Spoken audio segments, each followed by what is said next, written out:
It doesn't matter the kind of wedding you did. It doesn't matter the kind of gifts you received, the grand wedding, the amazing many gifts you received. Sweetheart, it takes more than the celebration to make a marriage work. And so in this video, I want to be talking to you about important things to consider before getting married. If you're interested, kindly stick with me. Let's do this.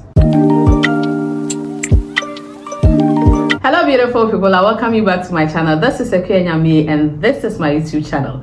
Thank you so much for being with me today. If you're a returning viewer, hello. If this is the first time I'm coming across my video, hi. I'm so excited you are here with me. So let's get right into it. The first thing you need to consider is love. There have been many instances where young ladies, young guys will say that he does everything for me. She's so amazing, but I don't love him. I don't feel the vibe. I feel like, do you think that people say love will grow? Do you think that the love will grow? Should I marry him and so later the love will come, my dear? Love grows when it is on a fertile ground. And so when there is nothing there, yes, love, to have a successful marriage, it takes more than love. That doesn't mean love is not important. Love is very, very, very important. And so please, before you decide to take a relationship to the next level, be sure, because they don't want her crown, no. Not any her crown. Please be sure that you feel love, you love the person. The second thing you need to consider is commitment. My dear, staying by your partner through thick and thin, through the ups and downs, is very important. And so you should be ready to commit to him spiritually, physically, financially. If you are not committed to him in these ways, then my dear, you need to reconsider the fact that you want to tie the knot. Because believe you me, it takes more than love. As I said, love is important, but you need to be committed to the person. You need to say that this is the person I'm going in with, and so no matter what, I am with him. The third thing is trust. There are a lot of relationships that the trust is broken, but then they feel that because I've dated him for 3, 4 years, 5 years, if I don't marry her, she'll be like this or that. And so we go into the marriage without trust. But without trust, it will be very difficult to sustain the marriage. Because if one person doesn't trust the other, the probability that the other person will say, oh, no, why say that he has done this, she has done that, and so the probability that he or she will do it again is very high. And so let me also, if one thing doesn't trust the other with the money, there are lots of married couples, they don't trust their partners with their money, my dear. And when you do that, sometimes you want to deny the reality, but then when the marriage without trust, I don't know how that marriage is going to survive. The next thing is effective communication. Communication is the bloodline of every relationship. So that guy that you are dating, that lady that you want to marry, are you guys able to sit down to have matured conversation? Just a couple of days ago, I was talking to this lady. She said she found in her fiance's pocket receipts of another rented apartment, receipts of furnitures and other things, and she wants to ask him, but she was so scared. And when I ask him, he might be angry. So you want to tell me that when you are not comfortable with anything in the relationship, you are not able to gather courage to ask your fiance, and you are thinking of taking this marriage to the next level? How are you going to communicate? There are a lot of married couples that don't sit down to talk, and I've done a video about effective communication. If you haven't watched that video, I'm going to put the link of that video here, somewhere up here. Please, if you finish watching this video, try as much as possible. I'll also put that link in the description of this video to watch it. Effective communication is very, very, very important. The next point I have here is patience and forgiveness. My dear, nobody is perfect. Arguments, fights, disagreements, in fact, they are very common among couples.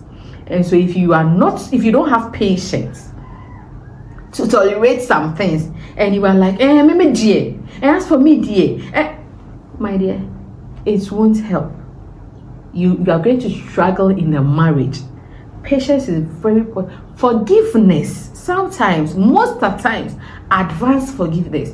There are moments that you even expect him to apologize, you expect her to apologize, but he or she doesn't. And you still need to forgive. And so forgiveness is very necessary, it is very important. So please, before you go into marriage, consider patience, consider forgiveness, and then intimacy. You need to be able to talk openly about your sex life. discuss your needs, discuss your desires. This lady said, my husband doesn't really satisfy me in bed and I don't know how to talk to him about it. There were a lot of couples who are shy to talk about sex. My dear,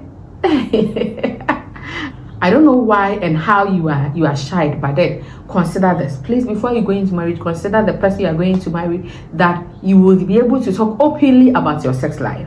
The next point I have here is selflessness. You cannot go into marriage being selfish.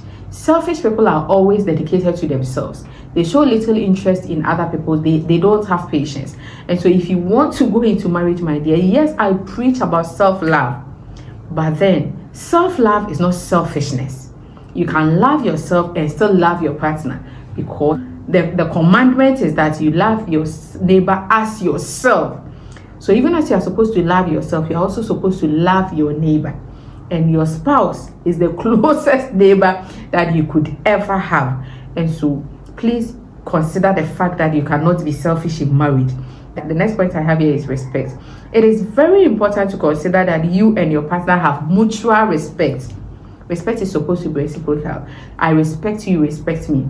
If you don't feel respected, then it means you are not respected. And so you have to know that this relationship that I'm in, I feel respected. There are lots of things that you shouldn't tolerate in a relationship, and I've done a video about that one, so I'm going to pin it here up here, and I'm going to put it in the description of this video as well. You need to watch that. There are some things though you do not tolerate. The next thing is that friendship is vital. Some people may enter into marriage with people they are not comfortable with. You are not able to play games, you are not able to share jokes, you are not able to have fun, you are not able to. My dear, at the end of the day, there are moments that you need to relate to your partner as friends. You need to flow with them. You need to be their G. You need to be their guy, their women. Especially women. Women, we will talk. Whether you like it or not, we will talk. So either we talk with us or we talk with another person, but we still need to talk. And so you need to be friends. The next thing is financial discussions is a must. Discuss how you share your finances. Discuss whether both of you are going to work together. Both of you are going to work, or one is going to stop work to venture into a family business. Have those discussions. Most of the times we don't talk about money. We don't talk about how we are going to share the responsibilities, and we just jump into it. And then when we go into it, not a bar. That is when we are so stranded, we don't know what to do. The next point I have here is know what your partner feels about kids. I was working with this boss of mine. She said he and the wife decided they are going to have only one kid, so that when they are not there, they know that their property is going to their kid. They don't have any problem with will. Their kids are fighting. No. And so that is what they decided to do.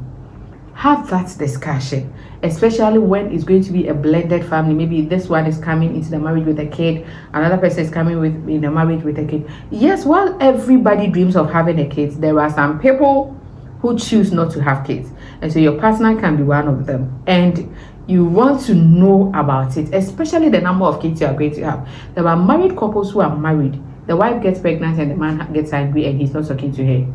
They didn't discuss that, so you discuss all those things, and then know how you feel when you are alone with your loved one. That is when you have to spend quality time together.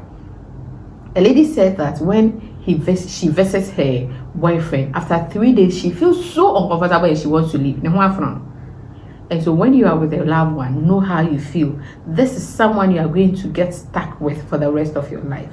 The next 50 years of your life, you are going to be with this person.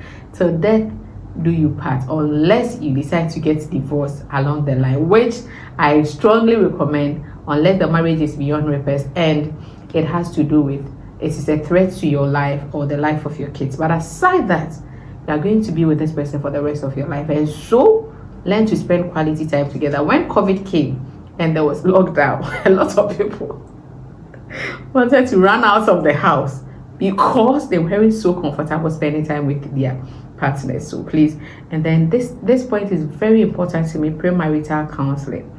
You see, a lot of people have a lot of misconceptions about premarital counseling, and they think that maybe it is a waste of time. But during premarital counseling, you are able to learn things. You are going to learn the legal things you need to do as far as your marriage is concerned, the types of marriages, insights into conflict resolution, money management, family planning, a lot of things. It is the things that you do not know how to do that is difficult for you to do. And so marriage counseling is very, very, very important. In fact, it is a prerequisite and it is a necessity. You need to do premarital counseling. And then please learn life skills as you are going to get married. There are a lot of, especially my gender. Even when we want to change a bulb, we want to call our partner to come and change the bulb for us. When there is a slight plumbing work, we want to call, my dear, in fact, you need to learn these things. In fact, now, by God's grace and technology, when you go to YouTube, there are a lot of things you can learn. Learn life skills, so and then know that your partner does not complete you. As you are going to get married, your partner is to complement you. Your partner cannot complete you. And so if you are not completed before marriage, my dear, you might not be completed in the marriage. So these are 15 things that you need to consider before you get married. If there is anything I didn't talk about, please put in the comment section for me. I'm so excited you stuck with me to the end of this video. Please don't forget to like, to share, to comment, and to subscribe. And I thank you once again. I'll definitely see you in the next video. Nyameyie.